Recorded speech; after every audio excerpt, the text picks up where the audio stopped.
باوجود وہ ایکٹیویٹ ہو گئے, ان کو بولنا پڑا. جرمن چانسلر جب گئی وہاں انڈیا میں تو انہوں نے بھی بات کی. امریکن پریزیڈنٹ, حالانکہ ان کے اتنے اچھے تعلقات ہیں, پبلکلی انہوں نے بات کی کہ کشمیر کا میں میڈیٹ کرنا چاہتا ہوں. تو کم از کم دنیا کی نظروں میں اب کشمیر آ گیا. اس کا مطلب یہ کہ جس طرح کا یہ ظلم کرنا چاہتے تھے ان کو کرش کرنے کے لیے وہ نہیں کر سکتے. ظلم کر رہے ہیں, اس میں کوئی شک نہیں, لیکن جو میرے خیال میں جو ان کا پلان تھا, جس طرح انہوں نے فوج, وہ ظلم نہیں ہوا. اور میں اپنی پاکستان کو ہم کریڈٹ, اپنی گورنمنٹ کو ہم کریڈٹ دیتے ہیں کہ ہم نے جو اس کو اٹھایا انٹرنیشنلی, اس کی وجہ سے یہ وہ نہیں کر سکے.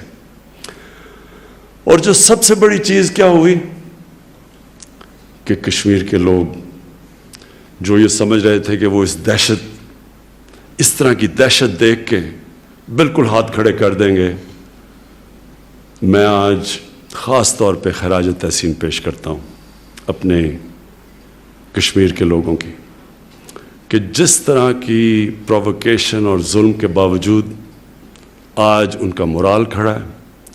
جس طرح کہا کہ پاکستان کا جھنڈا انہوں نے اٹھایا ہوا ہے سری نگر کے اندر, ان کی اسپرٹ بجائے ٹوٹنے کے وہ اور مضبوط ہو گئے.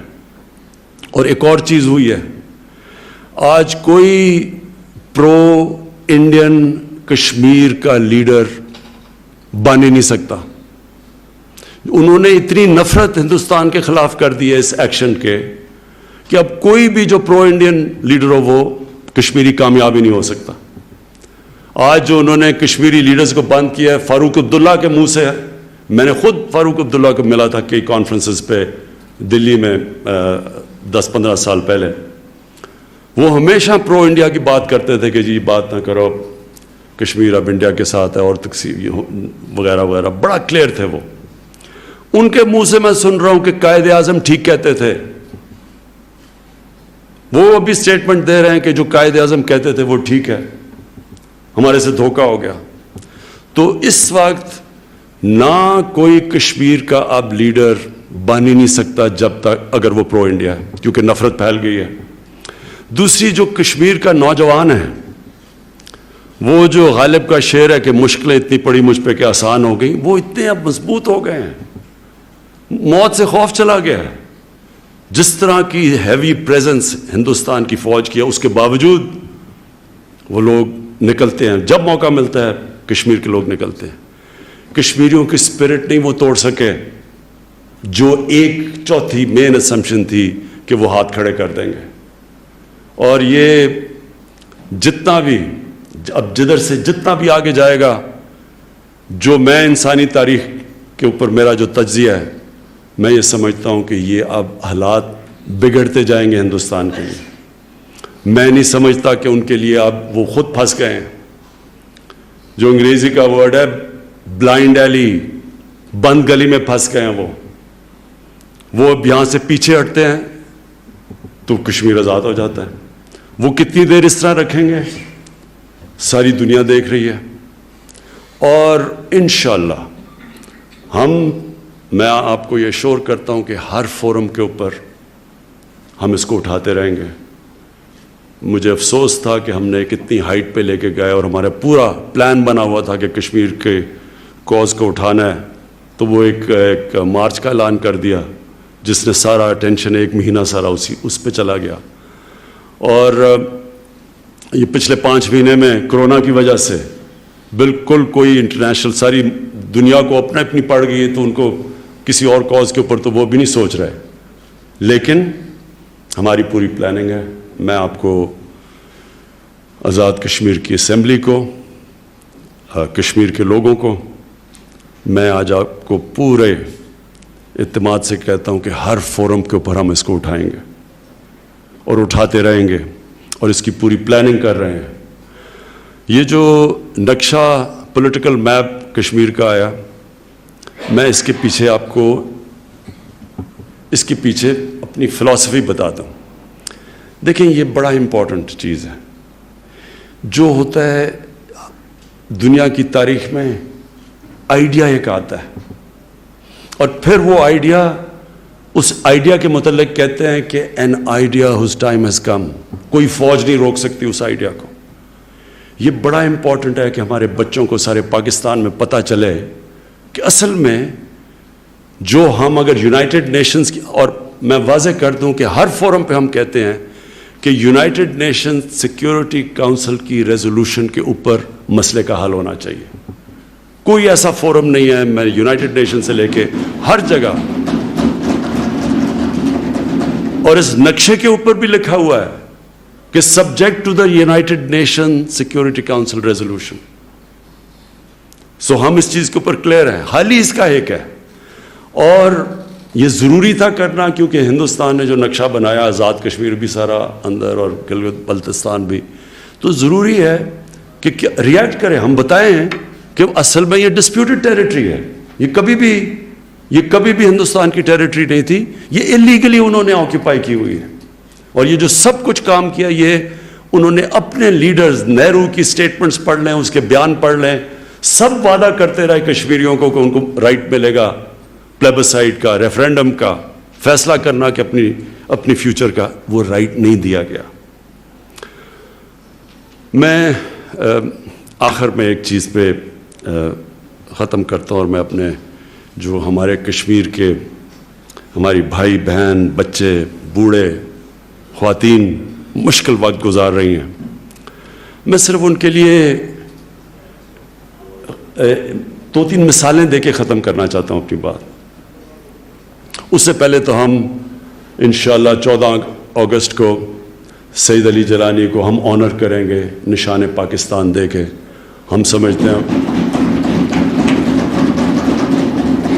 ایک بہت بڑے صرف کشمیر کے لیڈر نہیں, دنیا میں بھی کہیں اس طرح کا انسان ہو, وہ دنیا کا میں لیڈر تسلیم کیا جاتا ہے جو اپنے موقف پہ بالکل کھڑا ہے اور تھرو آؤٹ کھڑا رہا ہے اور کسی قسم کا خوف نہیں ہے. دیکھیں,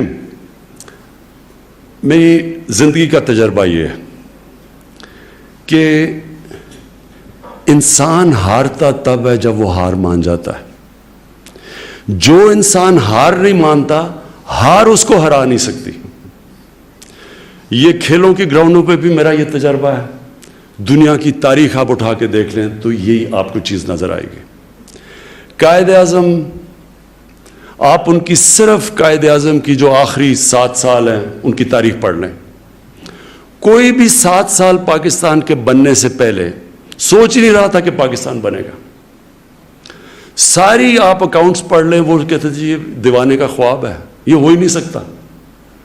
قائد اعظم جب پہنچتے ہیں 3 ہفتے پاکستان کے بننے سے پہلے کراچی میں لینڈ کرتا ہے ان کا جہاز, تو وہ اپنے جو اے ڈی سی ایڈمرل ایسن, ان کو کہتے ہیں کہ میں نہیں سمجھتا تھا میری زندگی میں پاکستان بنے گا. نیلسن منڈیلا میرے ساتھ کھیلتے تھے ساؤتھ افریقہ کے کرکٹرز, انگلینڈ میں کاؤنٹی کرکٹ میں, پروفیشنل کرکٹ میں. تو میں ان سے ہمیشہ پوچھتا تھا کہ یہ کیا ہوگا کہ یہ تم نے یہ جو اپارٹھائڈ رجیم ہے کہ ایک جو بلیک افریقن ہیں وہ جا نہیں سکتے, ان کے لیے علیحدہ جگہ ہیں, ان کے لیے اسکول, وہ غریب علاقوں میں, گوروں کے لیے علیحدہ علاقے. یعنی انہوں نے ایک سارا ساؤتھ افریقہ کی ریسورسز کو گوروں نے قبضہ کیا ہوا تھا, اور فوج ان کی تھی اور وہ سارے غلام تھے باقی. تو میں ان سے پوچھتا تھا کہ کتنی دیر چلے گا. وہ کہتے ہیں یہ چینج ہو ہی نہیں سکتا. وہ کئی ان میں سے مخالفت کرتے تھے کہ جب وہ باہر آتے تھے دیکھتے تھے کہ بڑا عجیب نظام ہے, ادھر تو ان کو نہیں پتہ چلتا تھا. لیکن وہ مجھے ہمیشہ کہتے تھے کہ چینج آ ہی نہیں سکتا کیونکہ سب پیسہ ان کے پاس ہے, فوج ان کی ہے, ریسورسز ان کی ہیں. وہ تو بیچارے جو بلیک افریقن وہ تو ان پڑھ ہیں. اور نیلسن منڈیلا کی فیمس سینگ ہے, انگریزی میں وہ کہتا ہے کہ it always looks impossible until it happens. ہمیشہ وہ لگتا ہے ناممکن ہو جب وہ ہو جاتا ہے. کوئی بھی سوچ نہیں رہا تھا, دیکھتے دیکھتے ساؤتھ افریقہ چینج آ گیا. سب سے بڑی تو چینج نبی صلی اللہ علیہ وسلم, آپ دیکھیں کہ 625 625 میں ہوتی ہے جنگ بدر, 313 مسلمان لڑنے والے, 627 اور 28 دو وہ لیٹر لکھتے ہیں, ایک جو ایک سپر پاور ہوتی ہے پرشین ایمپرر, اور دوسرا جو کہ بیزنٹائن رومن ایمپرر تھا اس کو. یہ خط بھی پرزروڈ ہے. دو خط لکھتے ہیں کہ میں اللہ کا پیغام لے کے آیا ہوں, اپنی بہتری, آپ کی بہتری ہوگی اگر آپ اس پیغام پہ چلیں.